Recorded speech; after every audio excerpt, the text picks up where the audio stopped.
In order to make these classes as freely accessible as possible to our participants, we're going to be using a verbal warning and assumption of risk at the beginning of each class. So participation in the class is voluntary. Physical activity programs may result in injury. And by participating, you assume the risk of injury that may result from your participation. We strongly recommend that you participate from a space that's suitable for this activity. And for this, it's just having room to move your arms out, the full length of your arms, a place where you can stand comfortably. You don't get on the floor at all. You can either have flat shoes or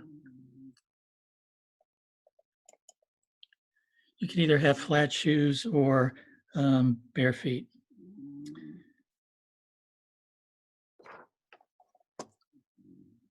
Okay.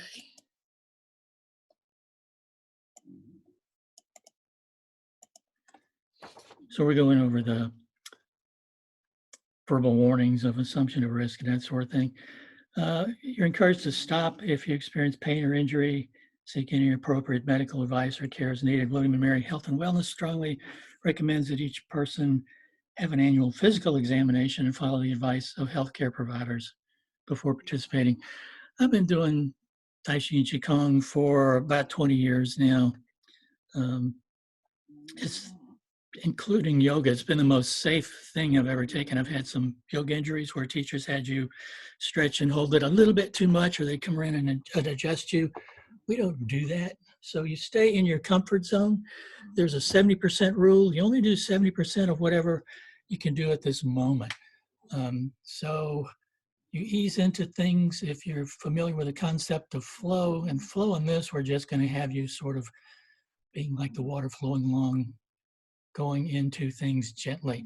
And as you warm up, your body's able to do more and able to have a greater range of motion. So let's see if I have, we can't use music. If you have any music that you want to use, feel free to do that. I've sometimes done this to various other kinds of music, just to make sure you can see my feet with this. Down just a little bit more. If you hear snoring, actually there's Leo right here. Annie's over next to him, and she's snoring a little bit, quite a bit actually.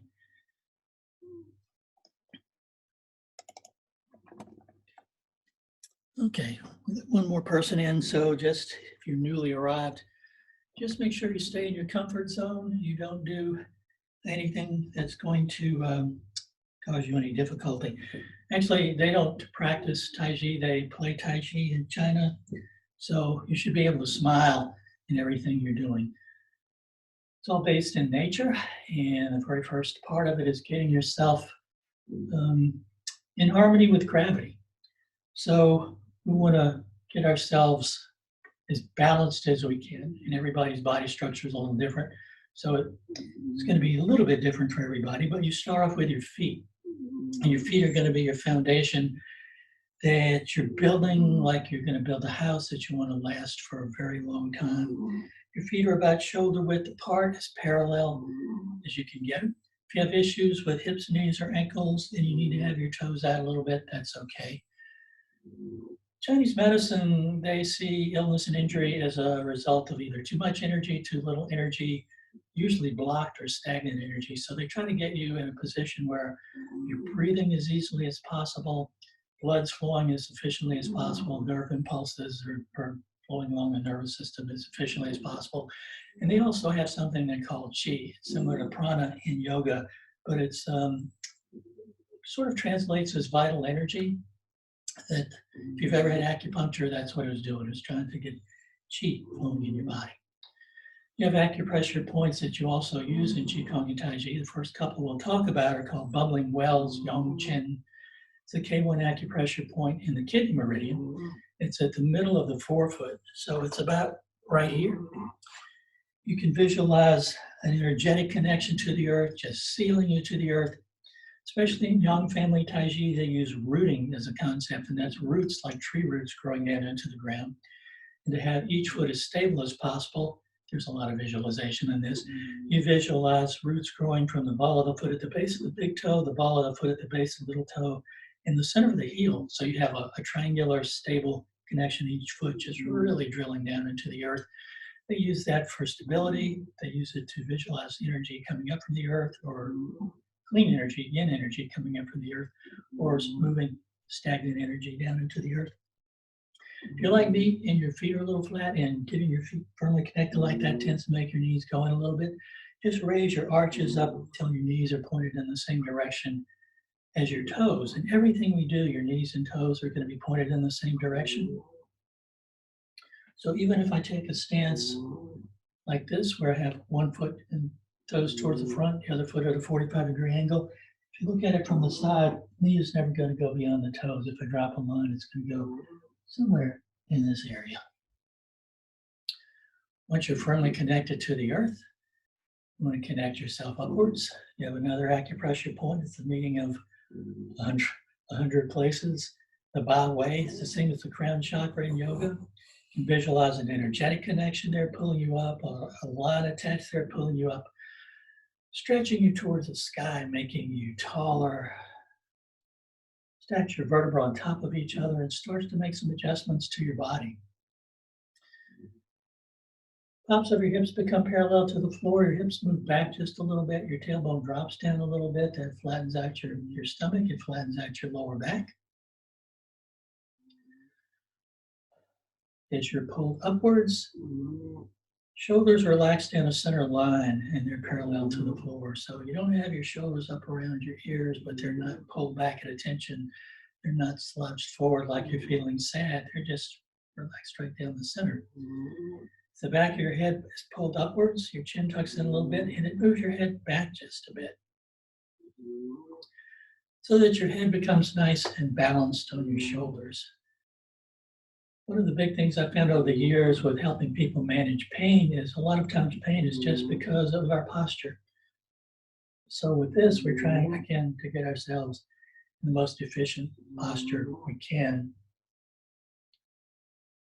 So start to pay attention to how the bottoms of your feet feel. If you're equally balanced left and right, and you want to sink down into the middle, so it's about 50-50 on each side. You want to pay attention if you're leaning forward or leaning back. If there's more pressure on your forefoot or on your heel, again, you just relax till it's right in the center of your foot. You make sure your head's not tilted to one side or the other, or tilted forward or back. It's just relaxed. It's centered. Your head weighs about 10 pounds. With every inch out of alignment, it adds an extra 10 pounds.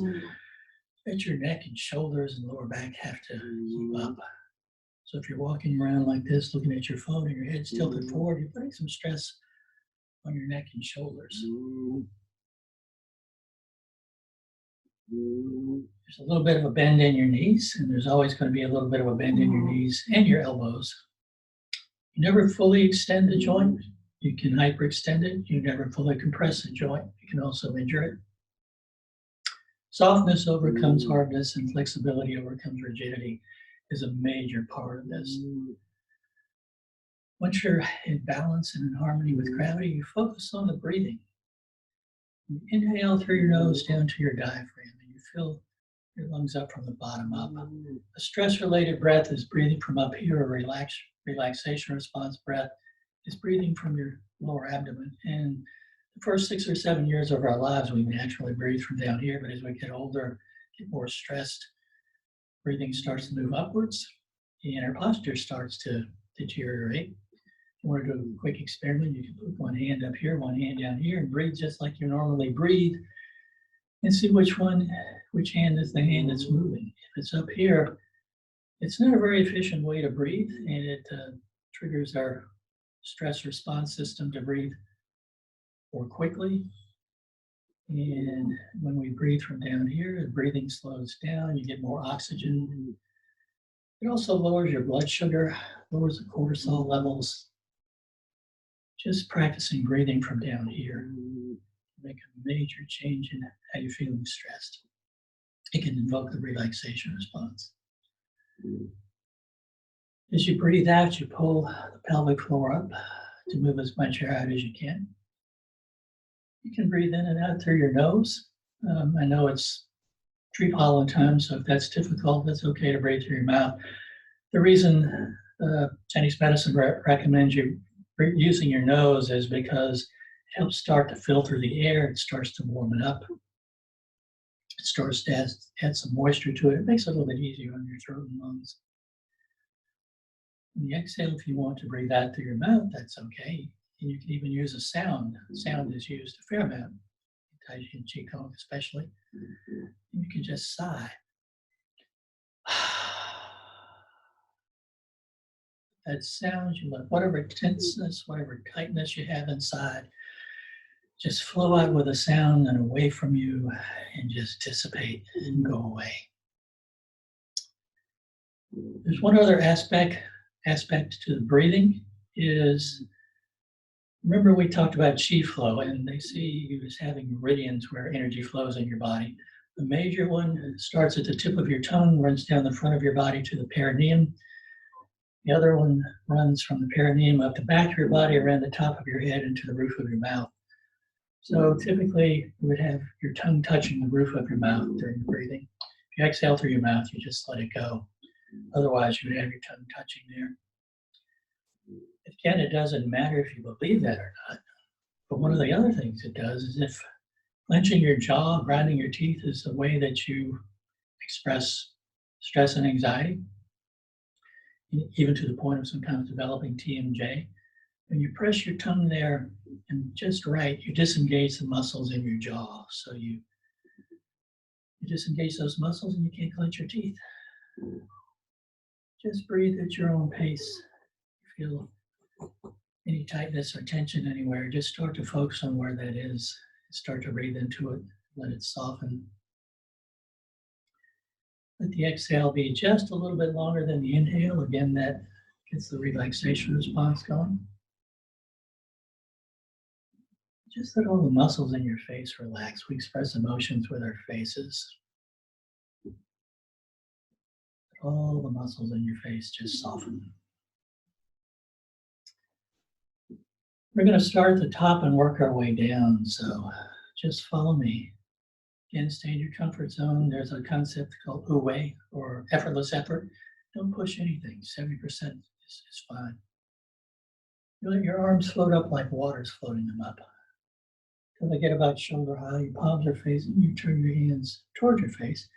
As you press in, you drop the elbows. It's like you're pressing your head back a little bit to feel some motion in your neck. You turn your hands, you press out. As your arms come down, you tuck your chin just a little bit to feel some motion, some movement in the back of your neck. So inhale, all the way up. And exhale. And inhale. Exhale. We'll do one more.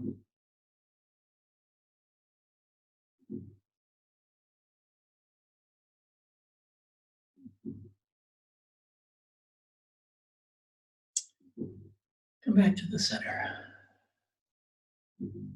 Arms float up again with your palms facing about shoulder high. One hand, either one, it doesn't matter. Palm faces towards the floor, so you have a little bit of a bend in your wrist. You have major acupressure points in your wrist.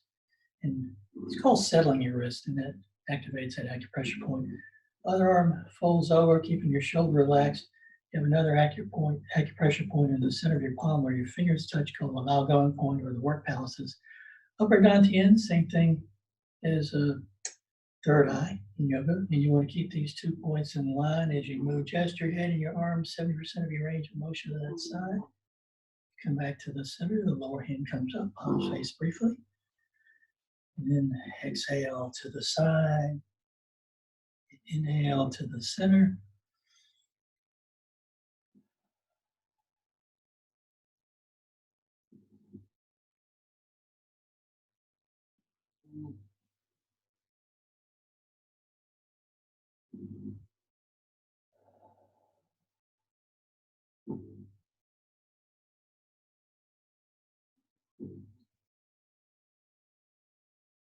Just let your arms come back down by your sides and turn your head to one side, either side, it doesn't matter. Let your chin drop and roll across the bottom. You don't press it down. And then straight across the center. So exhale across the bottom. Inhale across the center. One more. And then reverse.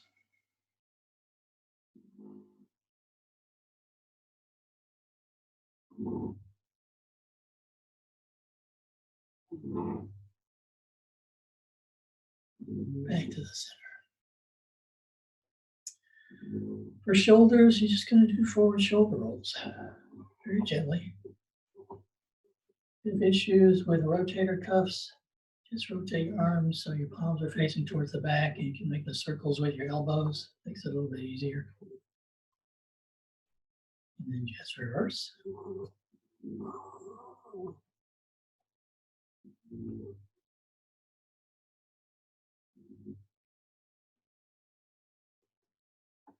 Back to the center.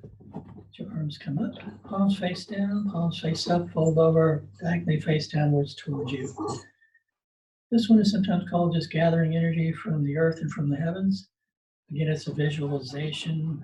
Try to see yin energy in the earth, yang energy in the heavens. And humans connected to both.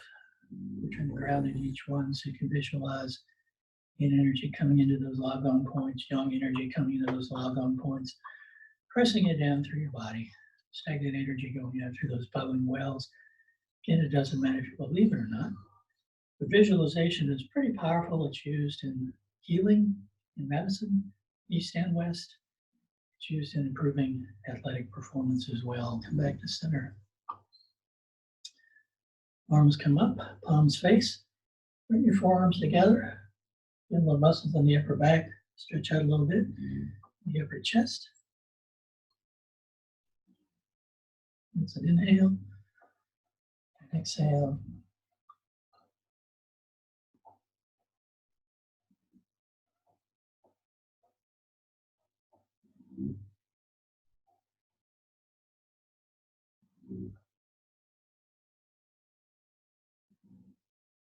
And when your arms are back, just about even with your shoulders, just pause there. Let your arms extend outwards. But again, don't lock your elbows.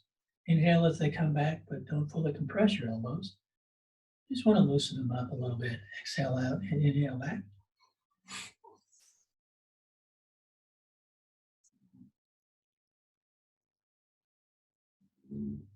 Your fingers are pointed straight up. Just pause there for your wrist. Just let your hands tilt towards and away from you if you've been doing a fair amount of keyboard work. And even if you haven't, odds are your wrists are going to pop, and that's okay. Mine always do. And then towards and away from each other.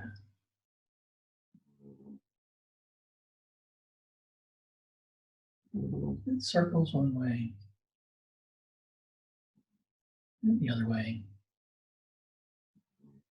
Hold your fingers over, thumbs on the outside. You have soft fists, and taiji fists are very soft. You don't squeeze if you open your hands, and you have fingernail indentations. You're squeezing too tightly. You have your fists at your hips.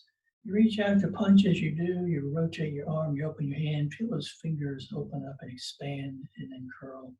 Come back. There's a principle called sum or sum.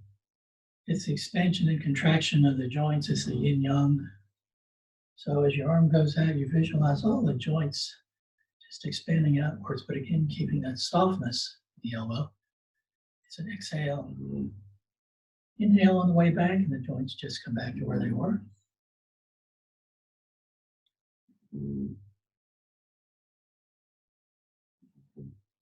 Just relax your fingers and bring them up so they're about even with your waist. This one is one that Harvard Medical School calls Taiji Anywhere, where you expand the fingers, the wrist as you inhale, and you exhale, they just come back to where they were. So inhale, exhale. A couple more.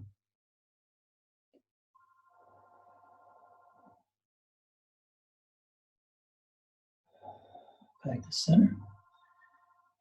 And then if you hear noises like phones ringing or maybe lawnmowers outside, you just let it go. It's a mindfulness practice where sometimes things just happen and that's okay. This is holding the ball. Again, this is touching heaven and earth. So the lower hand rotates out, upper hand presses down. You feel some stretch in your back. You come back to the center. It's an exhale, an inhale. My favorite mindfulness stories, and just keep breathing and stretching.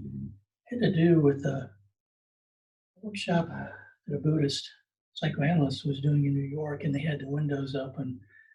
It was September, it was a pretty day, and he intentionally doesn't have people turn their phones off. So there are the sounds of the street coming in, and a couple people's phones went off while they were practicing.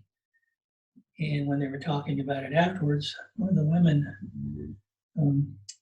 mentioned that her mother had died the prior July. She hadn't really talked about it much since, but one of the phones that rang had the same ringtone that she had for her mother. That was the first time she'd heard that since then. So um, being in a group of supportive people, even though she didn't know them, was a really moving experience for them. So sometimes if something you think would be annoying, again, it's all in how you frame it. Hold the ball. Shoulders relaxed, elbows lower than the shoulder. We're going to turn from side to side again for the back. So you keep your hips nice and still. So this hand's on top. I'm going to rotate till my hands line up with the hip on that side. We turn to the other side. And just synchronize your breathing. So you're inhaling in one direction and exhaling in the other.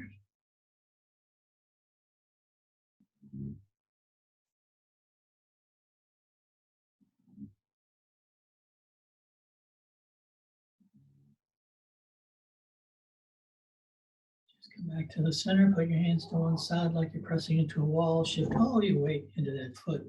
When you're evenly balanced, your foundation is an invisible line around the outsides of your feet. So you're balanced in the middle of that rectangle. Here, I'm balanced right over this foot. The other foot can reach out and touch. Come back to the center. And this is for your hips. If you're pretty confident with your balance, you don't even have to touch your foot down. But you want to make sure you stay perpendicular over the leg that's holding all your weight. So you're not leaning to counterbalance, you're using your hands for that. We'll do one more on each side.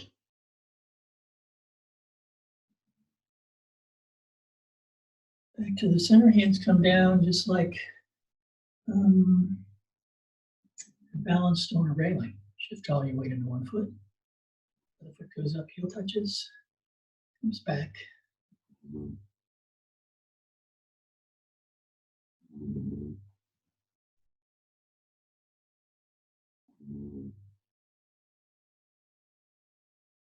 do the other side. And it's for the hip. And if you're pretty comfortable with your balance, you don't have to touch your foot down. You can have your leg like a pendulum of a clock, and your arms the counterweights. Your body's the body of the clock.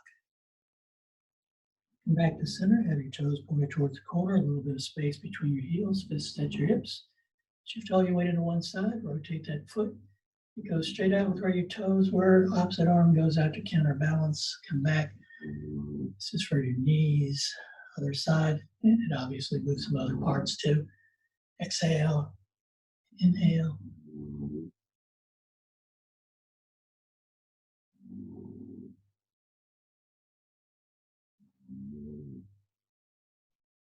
Back to the center, shift all your weight, rotate that foot, step up into that stance I showed you earlier. It's called the bow and arrow stance or an archer stance. And you're going to punch with the opposite side and come back. This is a really good one for a whole body stretch because most of your weight's in your front foot, but the energy's coming up from that back foot and you're expressing it with the opposite hand.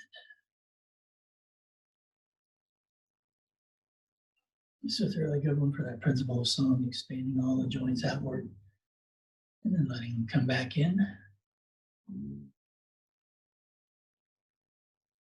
Let's do one more. Back with your feet shoulder width. Shift all your weight over, so heel and toe. Same thing on the other side. And then for the lateral motion, the ankles side to side. Same thing other side. Very gentle with your ankle, knee, and hip. First circles one way, and the other way. Same thing other side. And then the other direction. Come back to the center. Shift your weight from one side to the other. And then just start to swing your arms. Harvard Medical School uses this as part of their mind body program through the Benson Henry Institute. And they just call it a taiji swing.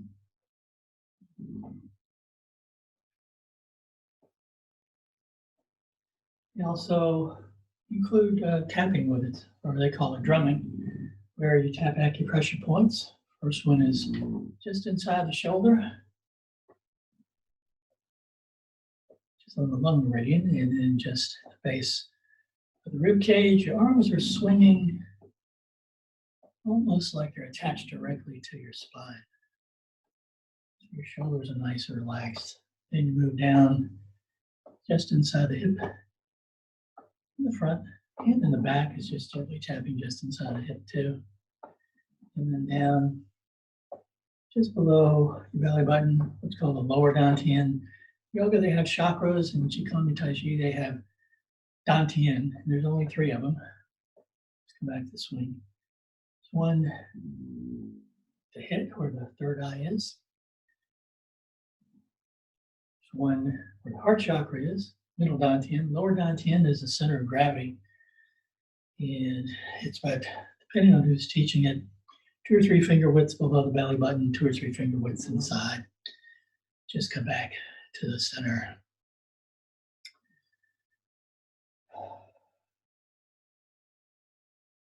Let your arms float up, just like you have strings on your wrists, and then they come down. It's an inhale, an exhale.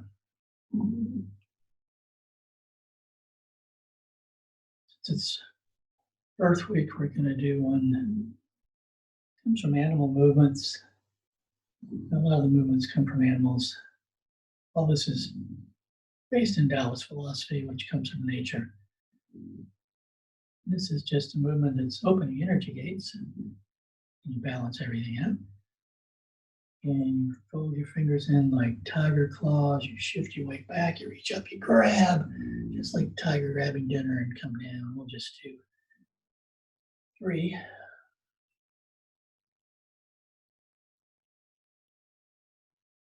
Balance everything out. Then you start to shift your weight from side to side again with your fingertips trailing. And all your weight gets into one side. You bring those middle fingers in so you have deer antlers. Other side, you step up a little bit as you shift your weight. You turn on the heel so your toes are towards the corner, and you get a nice twist. This one, a big part of Qigong and Tai Chi too, is massage. And that's not just external massage, it's also internal massage. So all this twisting they do to massage your organs, to get things moving around. Get rid of stagnant energy and waste.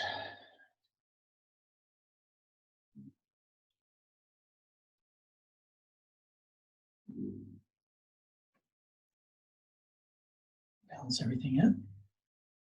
The monkey is the next animal. Monkey's going to be stealing peaches. He comes up on his toes, brings his shoulders up, brings his hands up. He looks to one side, he looks to the other side, or she, and presses down. Come up. You can come up on your toes slowly, or you can do it really quickly. Sometimes when I do it too quick, it throws me into the air a little bit, so I was doing it slow, more slowly. Balance everything out, make gentle fist thumbs toward your abdomen. And again, you're going to be using your whole body, so it's kind of moving like this, massaging your abdomen. This is the bear. And then you just reverse.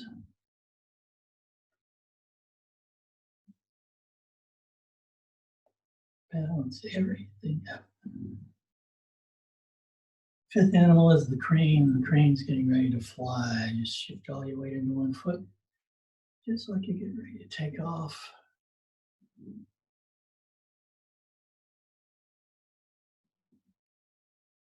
Other side.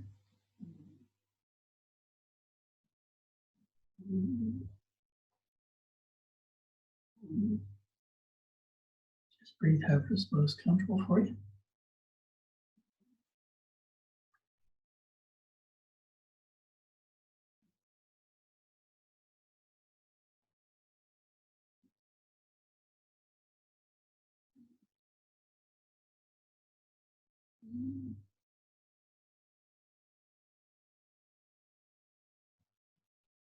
One more.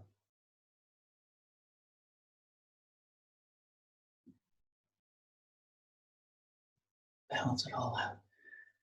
Bring your hands down. This will be our last one. It's called 5 energies, 5 elements. It's a big part of Chinese philosophy and Chinese medicine. This is an earth stance. It'll be the first element.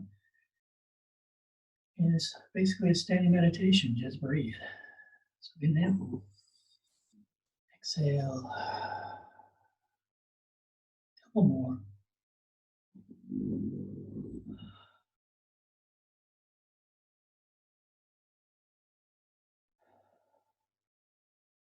Earth gives rise to metal.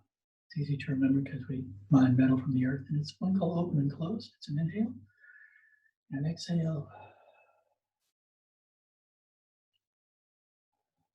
This is a really good standing or sitting meditation. In the days as a therapist, we used to use this for folks with stress and anxiety. Come back to the earth. Metal gives rise to water through condensation. Your hips go back like you're about to sit in a chair, so you're not leaning forward. You go down however far you're comfortable as you exhale. You inhale on the way back up.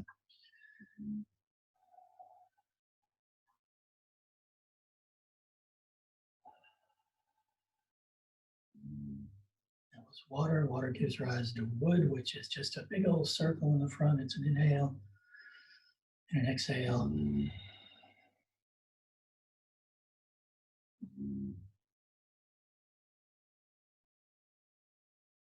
Back to the center. Wood gives rise to the 5th element, fire. So you rotate on that center axis just from the hips up to your left hand lines up with your left hip. Your right hand comes up on top, and it's an inhale and exhale.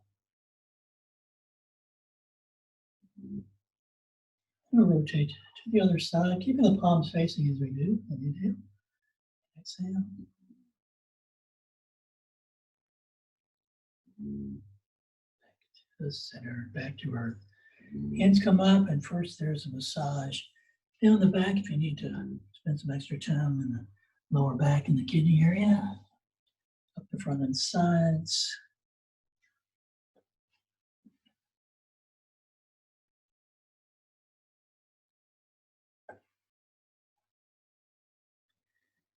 Bring your arms around in front like you're hugging a tree.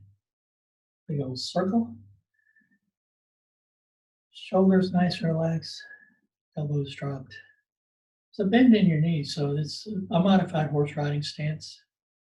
You can make it more difficult by having your feet further apart, but staying centered over your foundation to make it easier by bringing your feet closer together. Working on strengthening your legs, you'll probably do it more something like this. You hold it for however long you want. You can do it by number of breaths, clock, or just until you feel like you're basically done. Bring your feet back in. Balance everything out. Inhale and exhale. We'll do 6.